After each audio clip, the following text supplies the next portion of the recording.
Welcome to the Deep Dive. We are here to transform complex clinical material into clear, actionable understanding.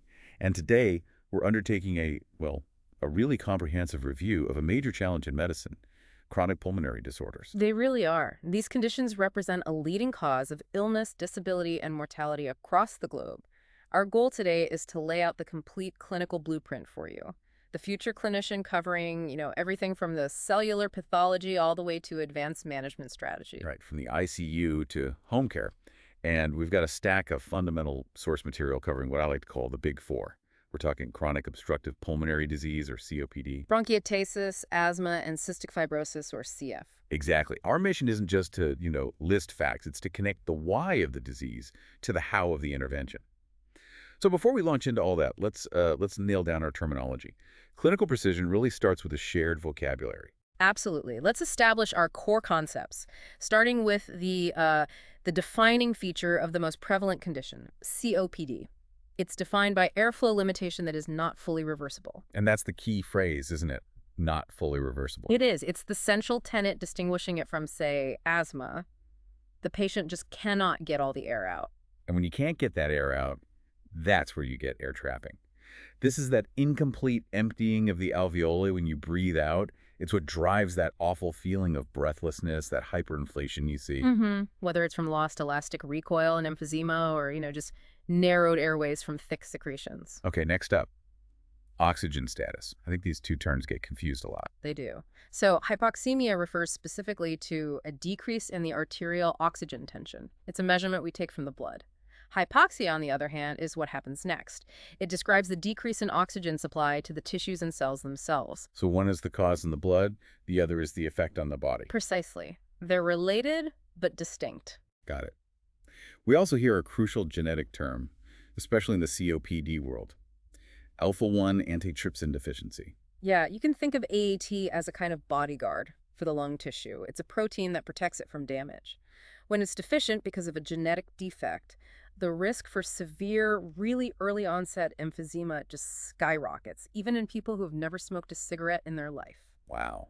And finally, the tool we use to figure all this out. The universal diagnostic starting point, spirometry. These are the pulmonary function tests, the PFTs, that measure lung volumes and flow rates.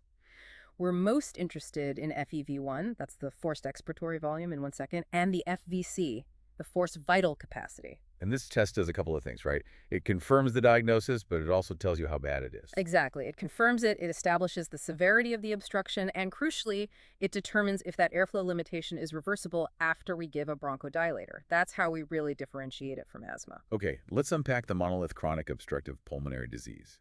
COPD is, as you said, more than just a single condition. It's a spectrum. That's a key distinction. And it's important to remember it is preventable and it is treatable, but it's relentlessly progressive. That airflow obstruction is, at its core, irreversible. And most of the patients we see will have some kind of overlap between the two main components, right? Chronic bronchitis and emphysema. That's right. It's very rare to see a patient who is purely one or the other.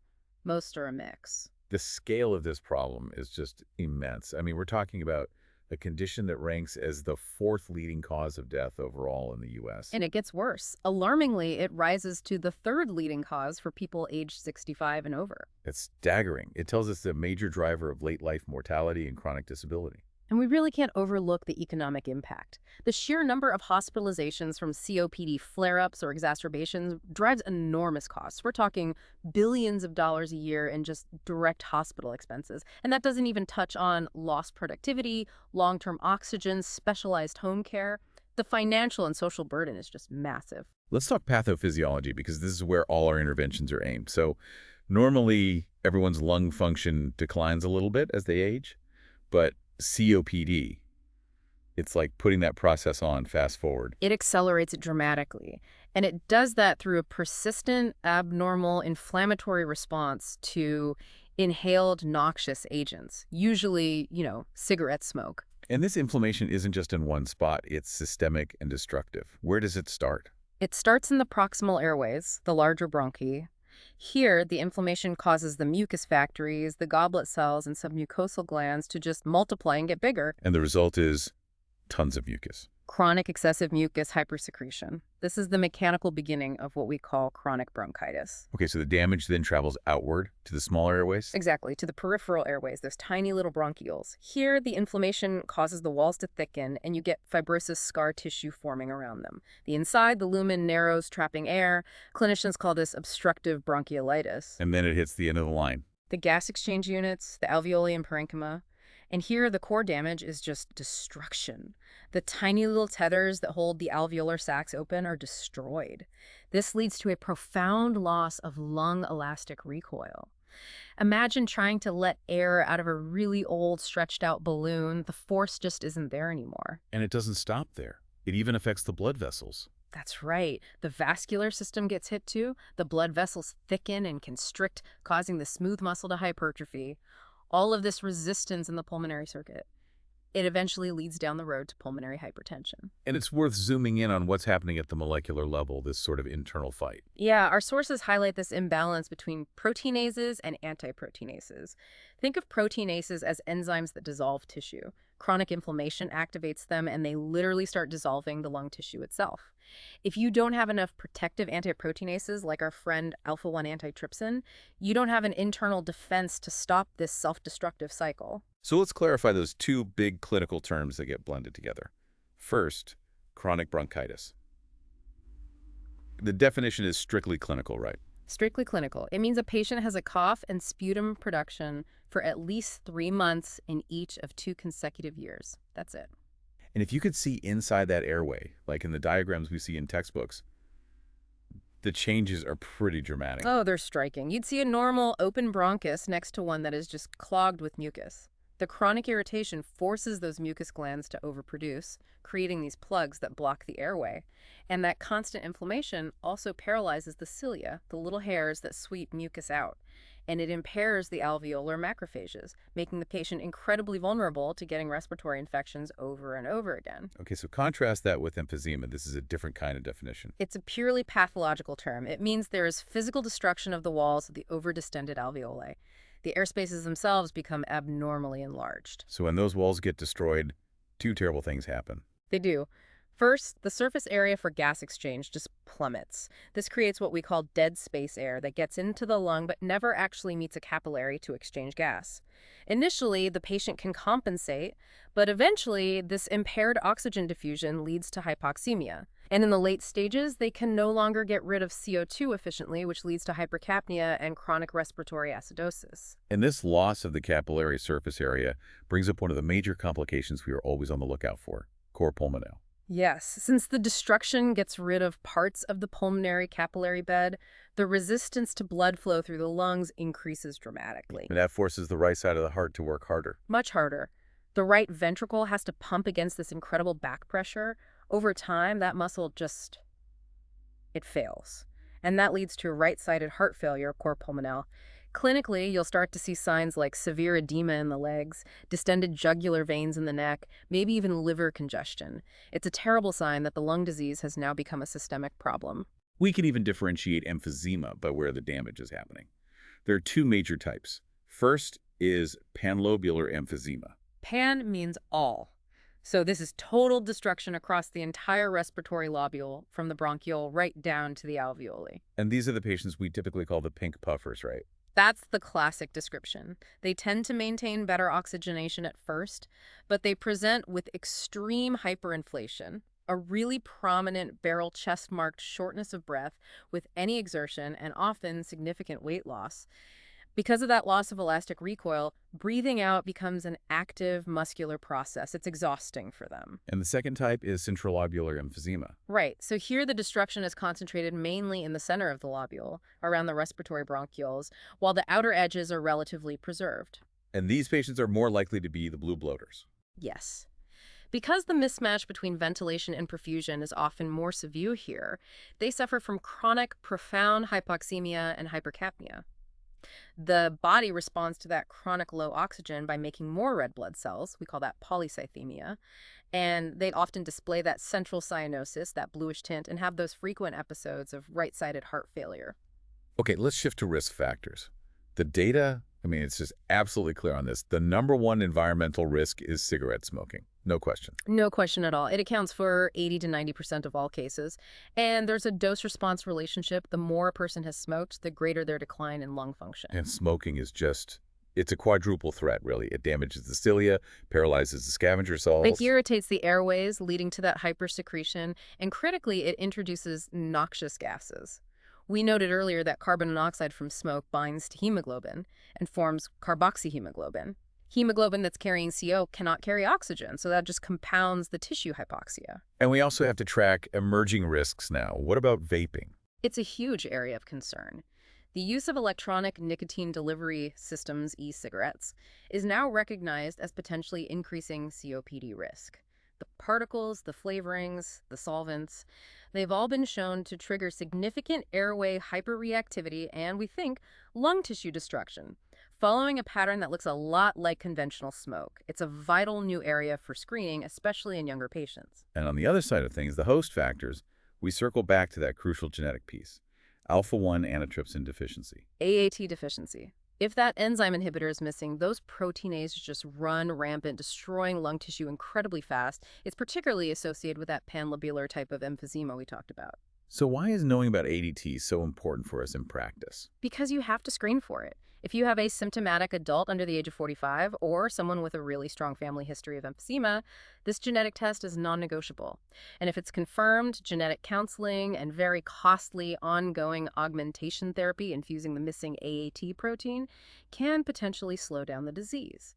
Okay, so we understand the damage.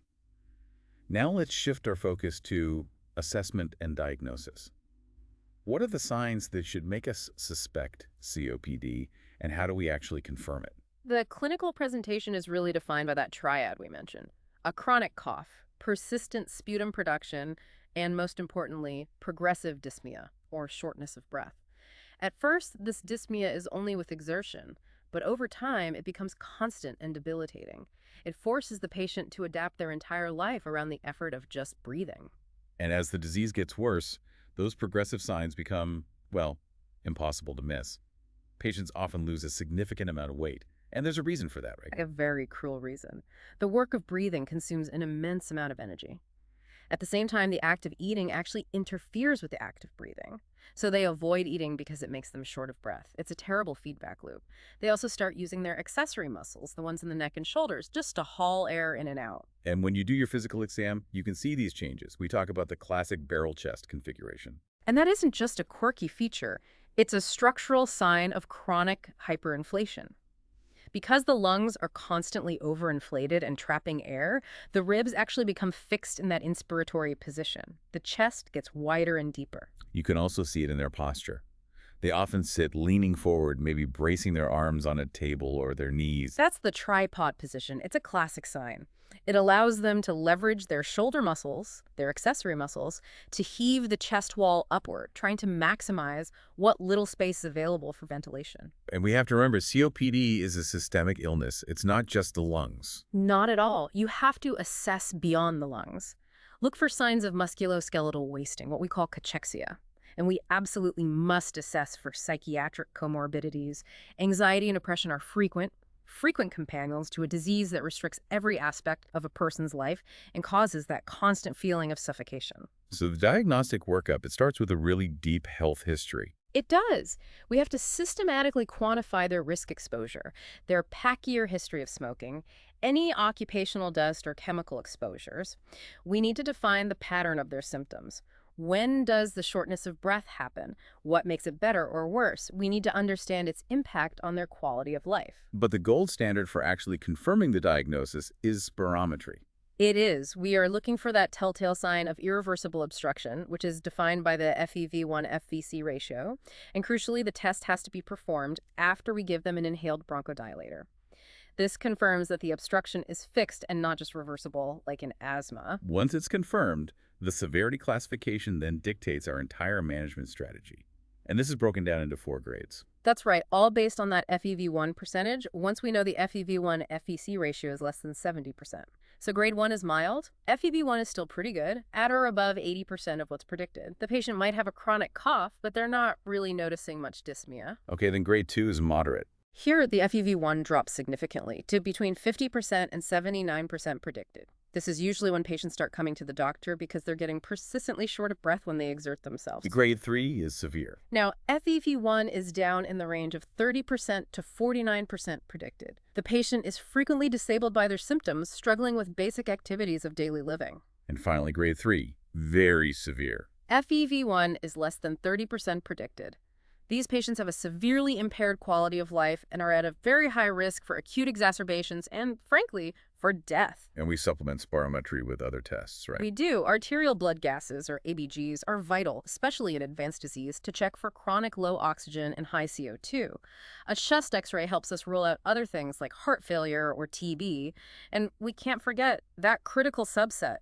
Screening for AET deficiency is essential for any patient presenting with early onset emphysema. Right. And finally, we have to anticipate the complications. Right. We're always trying to prevent an acute on chronic respiratory failure. That's the big one. An acute event, like an infection that pushes their already failing lungs right over the edge.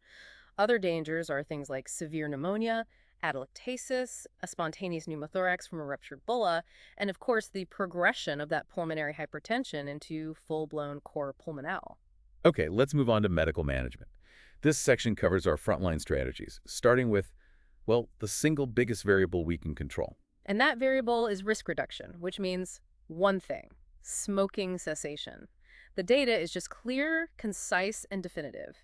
It is the single most cost-effective intervention in all of medicine, not only to reduce the risk of getting COPD, but to halt its relentless progression in patients who already have it. And quitting is a marathon, not a sprint. It needs a multi-pronged approach. Absolutely. It needs firm counsel from the provider, setting a clear quit date, referral to dedicated programs, and usually pharmacotherapy, nicotine replacement, bupropion, varenicline. And we have to emphasize follow-up and focus on the small successes, not punish the relapses that are bound to happen. All right, now for the really high-stakes topic of oxygen therapy. What's our goal here? It's not just to get the numbers up, is it? No, the goal is functional, not perfection.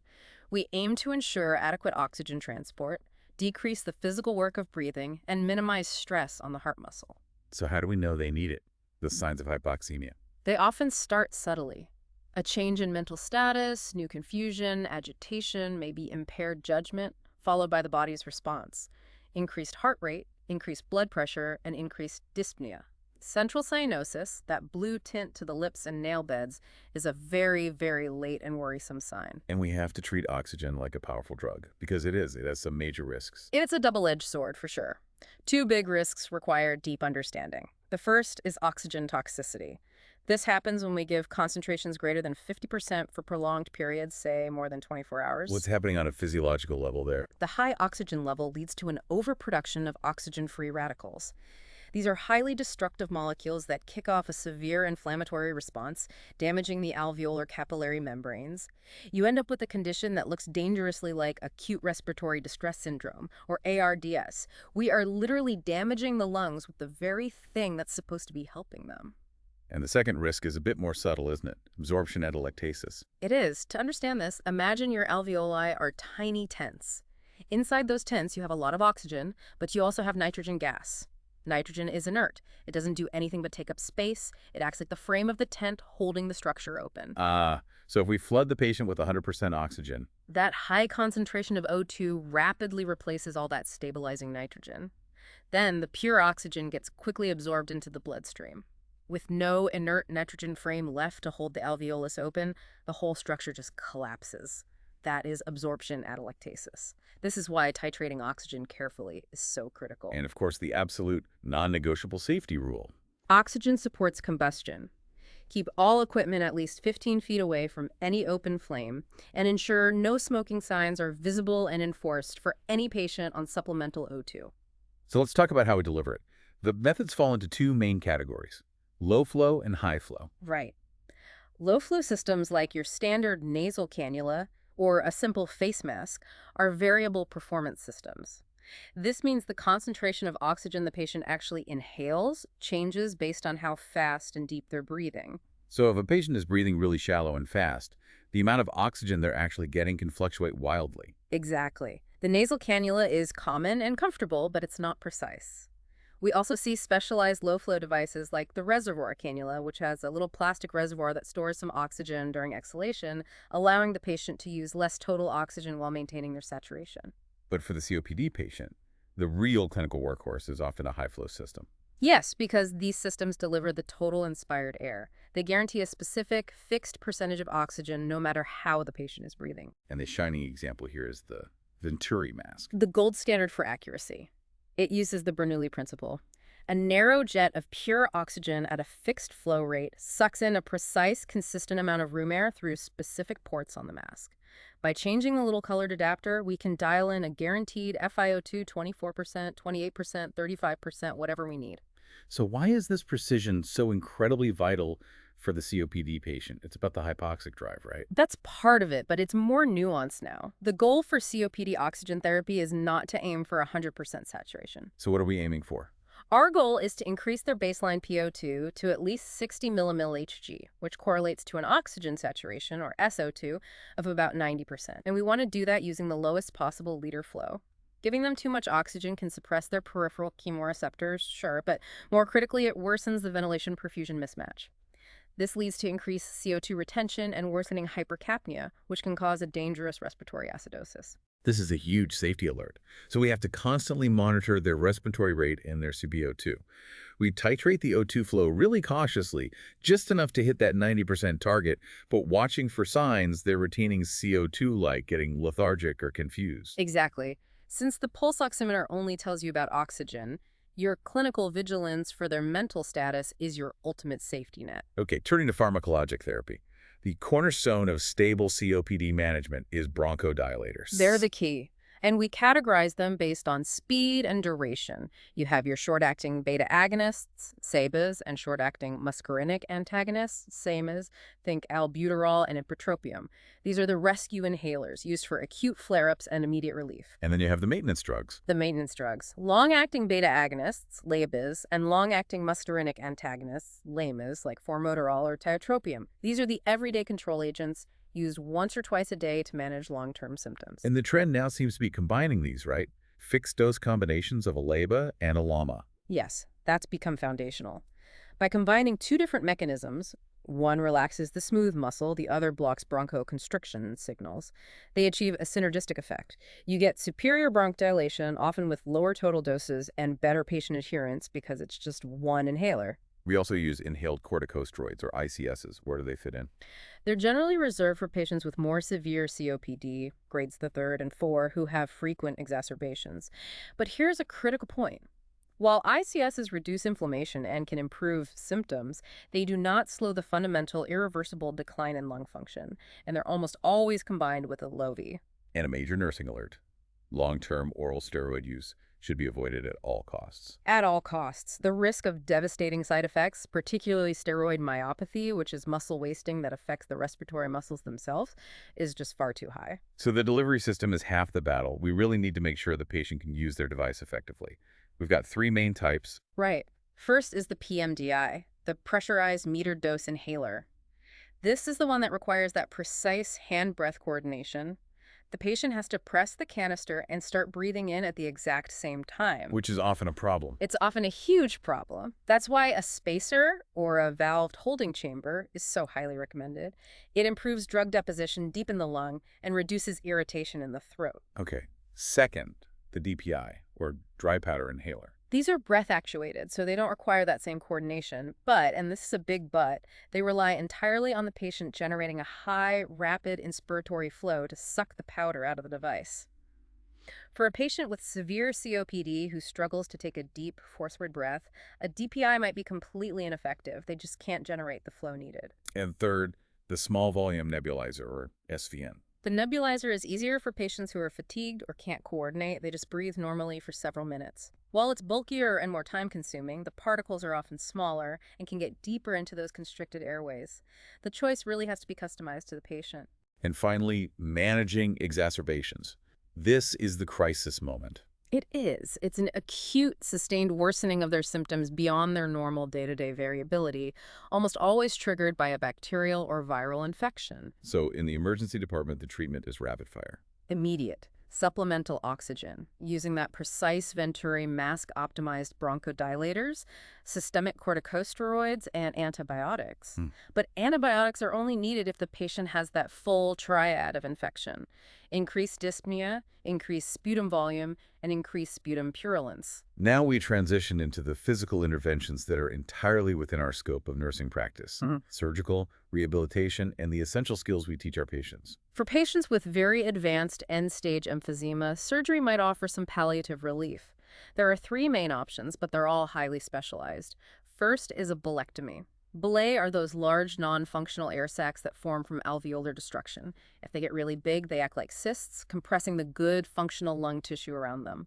Surgically removing them can sometimes help the diaphragm work better and reduce dyspnea. Second is the more complex lung volume reduction surgery, or LVRS. This sounds so counterintuitive. It does. It's a paradoxical surgery where you remove the most diseased, hyperinflated lung tissue. The goal isn't to fix the disease, it's to reduce the overall volume of the chest, allowing the remaining healthier lung tissue to expand and improving the mechanical advantage of the diaphragm. It's purely a palliative move. And the definitive option, of course, is lung transplantation. The definitive but resource-limited option, yes. It offers the possibility of long-term survival, but it comes with the high risk of rejection and the burden of lifelong immunosuppression. Okay, outside of the OR, one of the most cost-effective, proven strategies is pulmonary rehabilitation. It's a fantastic, holistic, multidisciplinary program for patients with moderate to severe COPD. The goals are broad: reduce their symptoms, drastically improve their quality of life, increase their exercise tolerance, which is critical for preventing social isolation, and at the end of the day, reduce the frequency of those costly hospitalizations. It includes physical reconditioning, nutrition counseling, and intense psychosocial support. Now let's get into the core nursing management skills, starting with achieving airway clearance.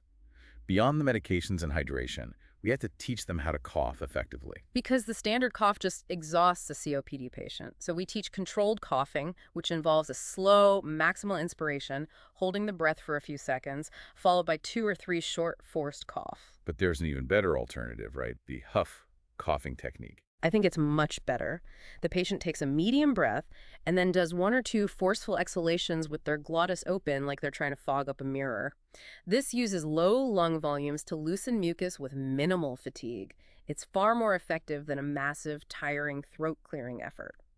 And for patients with those really thick, tenacious secretions, we rely heavily on chest physiotherapy or CPT. CPT has a few key elements. First is postural drainage. This is just using gravity. We position the patient to allow secretions to flow from specific lung segments down and out. And a crucial safety point here: CPT should always be performed before meals to prevent nausea, vomiting, or aspiration. The second part is chest percussion and vibration. Right. Percussion is rhythmically striking the chest wall with cupped hands over the segment we're draining to literally shake the mucus plug loose. Vibration is using manual compression and tremor on the chest wall, specifically during the patient's exhalation, which increases the velocity of the expired air and helps detach secretions. But a major cautionary note: you have to use extreme caution with frail or elderly patients because of the high risk of rib fracture if they have osteoporosis. And we also have technological aids now. We do. The high-frequency chest wall oscillation vest, or HFCWO vest, is a pneumatic vest that rapidly inflates and deflates, essentially vibrating the entire chest wall to detach secretions deep in the lungs. And then there's the much simpler flutter valve. Simple and effective. It's a handheld device that looks like a pipe. When the patient exhales into it, an internal steel ball creates positive expiratory pressure and oscillations. That pressure helps keep the small airways from collapsing, and the vibration helps move the mucus up and out. Our next core intervention is improving breathing patterns.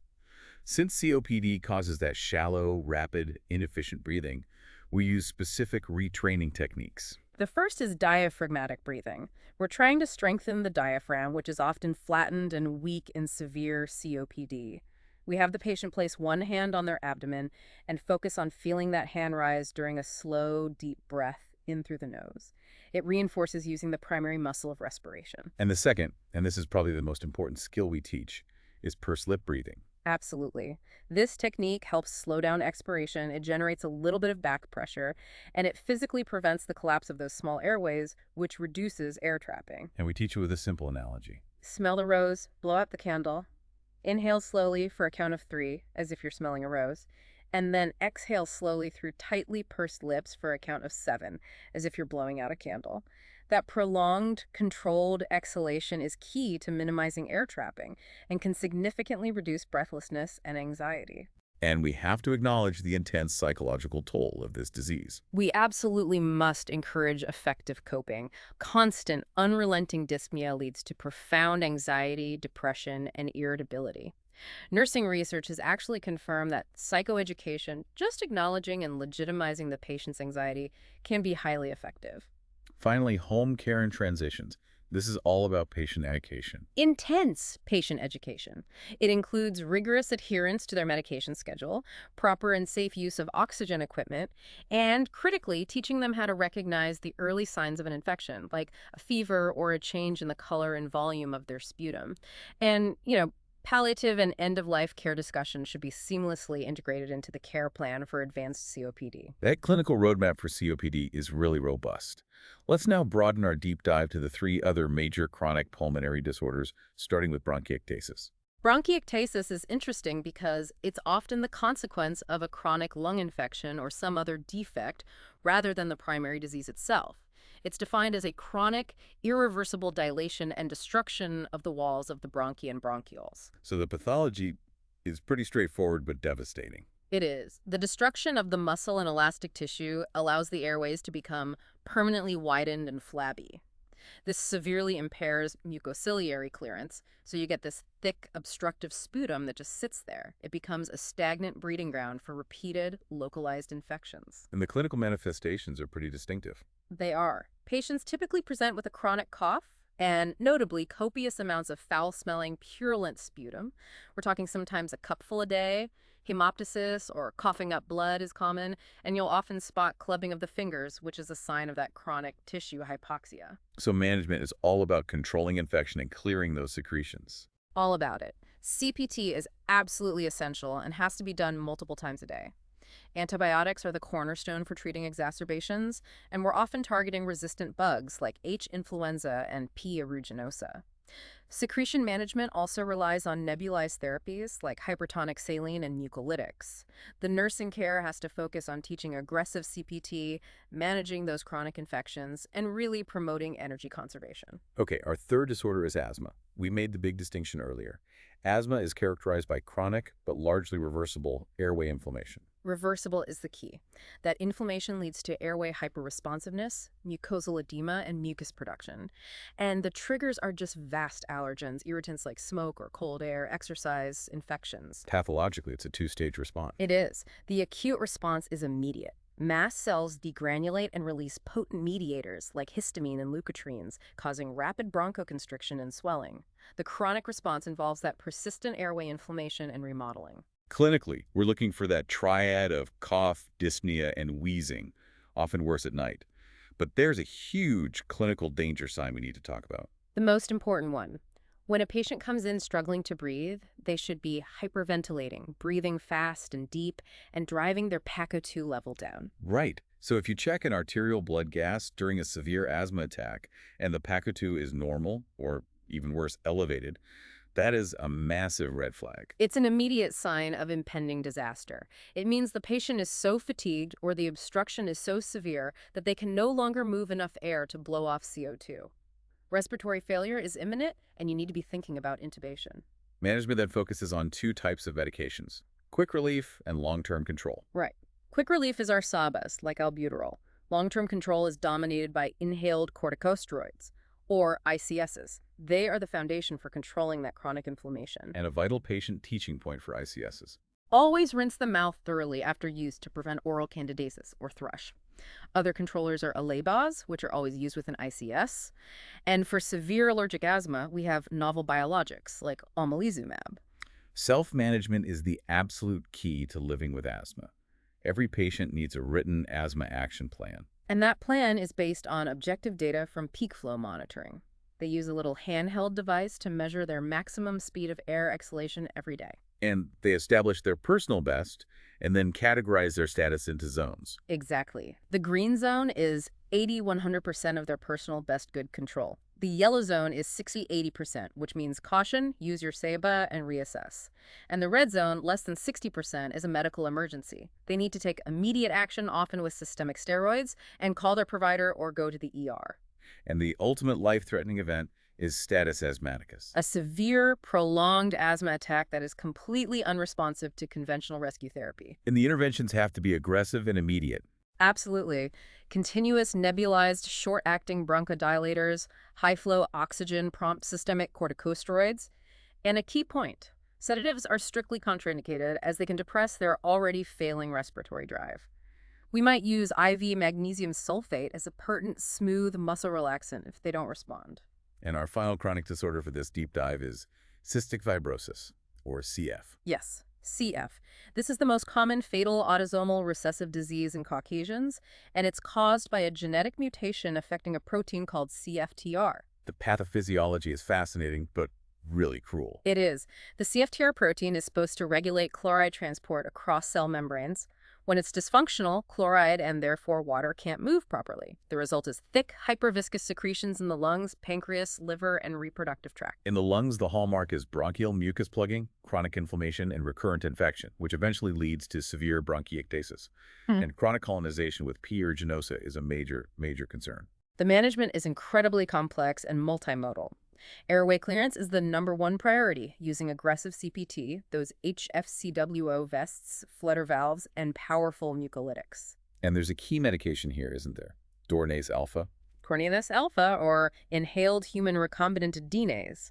This drug is amazing. It works by degrading the massive amounts of DNA that are released by dying inflammatory cells and bacteria, which is what makes the CF mucus so incredibly thick and sticky. By breaking down that DNA, it drastically decreases the mucus viscosity, making it easier to clear. We also rely on multimodal antibiotics, oral, inhaled, and IV use strategically to keep infections at bay. And we can't ignore the nutritional burden. Patients need massive nutritional support, including pancreatic enzyme supplements with every single meal and snack, and supplements of fat-soluble vitamins A, D, E, and K. But the true game changer in the last decade has been the introduction of CFTR modulators. These are the novel drugs that finally address the underlying defect, not just the symptoms. They fall into two main categories: potentiators and correctors. Potentiators help the faulty CFTR protein channel stay open longer, while correctors help the misfolded protein get to the cell surface in the first place.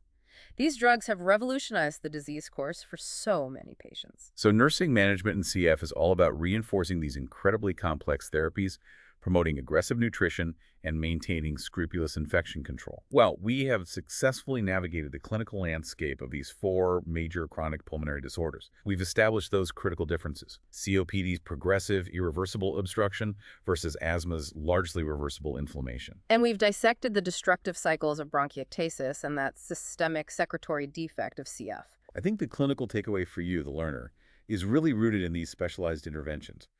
You now understand the necessity of tailored oxygen delivery, why the precision of that Venturi mask is so often critical in COPD to prevent worsening hypercapnia. You've reviewed the essential skills, from teaching the huff cough to implementing postural drainage. Ultimately, successful management of these chronic conditions rests firmly on patient education and vigilant, nuanced care. And for the curious clinician, I hope you always remember this critical point from our deep dive. When you're monitoring a severe COPD patient on oxygen, less is often truly more. Targeting that PO2 of 60 mmHg or that 90% saturation on the lowest possible flow, it's an act of preservation, ensuring you maintain that very delicate respiratory balance. That capacity for nuanced assessment and understanding the clinical why behind every single intervention is really the hallmark of excellent care. We encourage you to reflect on these mechanisms and visualizations as they will define your priorities in practice. Thank you for joining us on this deep dive.